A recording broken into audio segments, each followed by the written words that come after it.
Hello, Dr. Peterson. I've been trying to listen to my conscience, but I can't tell the difference between fear, willful blindness, or genuine conscience. Well, the first thing I would say about that is it is quite clear that you are, in fact, trying to listen to your conscience, because that's probably the first thing that you discover. So that's a really good question. Okay. Fear. Well, here's a test, and you don't want to do this stupidly. If you think that you should do something, and you think that the reason you might not be doing it is because you're afraid, then you should do it. So that way you can find out if it's fear. I think your question is, well, how do I know my conscience isn't just masquerading as fear, saying, well, you shouldn't do that, but it's rationalizing the real issue, which is you're afraid of doing that. Now, see, here's a reason that you want to tell the truth.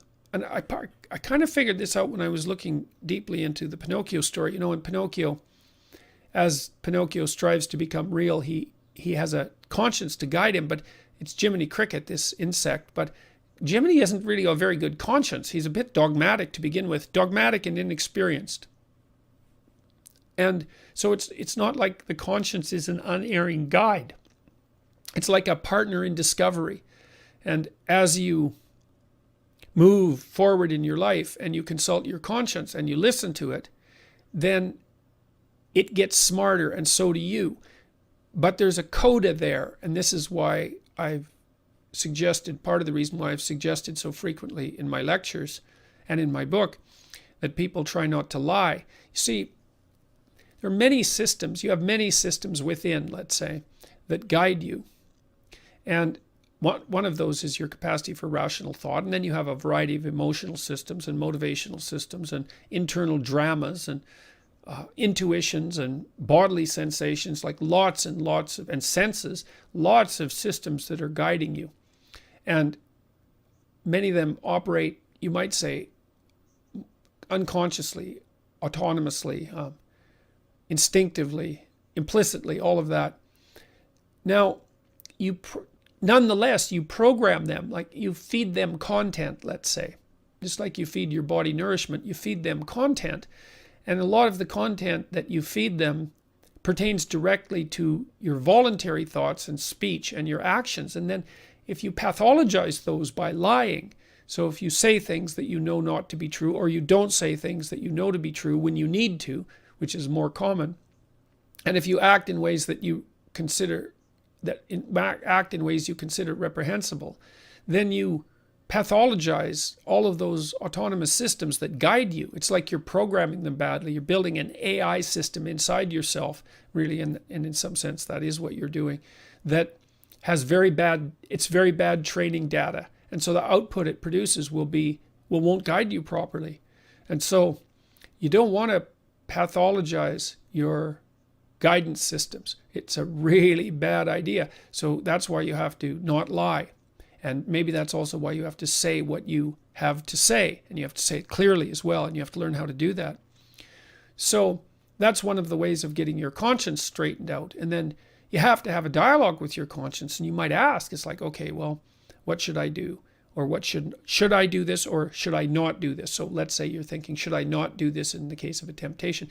Maybe you have a chance to develop a new relationship, and you're excited about it and apprehensive about it and afraid of it, and you don't know how to sort out all those feelings. And the first thing is you really have to want to sort them out. That's why you have to orient yourself to something that's a genuine up, the star above the horizon. You have to really want things to be straight, and you have to have thought that through, and you have to know what it means for things not to be straight. And really what it means is that you're headed for hell in one way or another. And if you understand that, maybe it's enough to scare you straight. You really got to think that through. Then you got to think about how much better it would be if you aimed up. And that really has to kind of permeate your whole being. And so then you're oriented that way. You're oriented up, and you're deciding that it's okay to try to tell the truth. And then you can start to rely on this dialogue with your conscience. But both of you have to learn, and you're going to make mistakes along the way. That's okay. You can say, well, I'm going to try this without being certain that it's right. You can even say, I'm going to say this without being certain that it's correct. Like if you're arguing with your wife or your husband or your sister or your father, and you have an idea about what might be going on, you can say, look, here's my idea about what's going on. Who knows what that idea might be contaminated with? Like maybe I'm putting it forward just because I'm too proud or arrogant or angry or fearful or whatever. That's possible. Let's see if we can figure that out. But you can offer it tentatively and both have at it. That's what you do if it's a hypothesis, right? You both have at it and see if it's an idea that's worthy of keeping. You do that with your conscience. And then you move forward. There's a technique in behavioral psychology psychotherapy called collaborative empiricism. So let's say that you and I have been sitting down and we decide that you're going to try something new this week. Like maybe you're agoraphobic and you're having a hard time in a parking lot. And so getting out of the car and going to the grocery store. So maybe we say, well, you're going to drive to the grocery store and you're just going to walk halfway halfway from your car to the door. And that's good enough do that every second day for a week. And then come back and let's talk about it. So that's collaborative empiricism. You're running a little experiment. So you think, well, your conscience is guiding you towards something. You take a tentative step in that direction. And then you check and see, well, did what I wanted to have happen occur as an outcome? That's the crucial question. And that's the crucial question for behavioral truth, right? That's the pragmatic perspective. Did what I want to have happen as a consequence of my framework of interpretation and my action? If the answer is yes, then I have not invalidated it, right? That's the pragmatic philosophy in a nutshell, and it's very, very smart.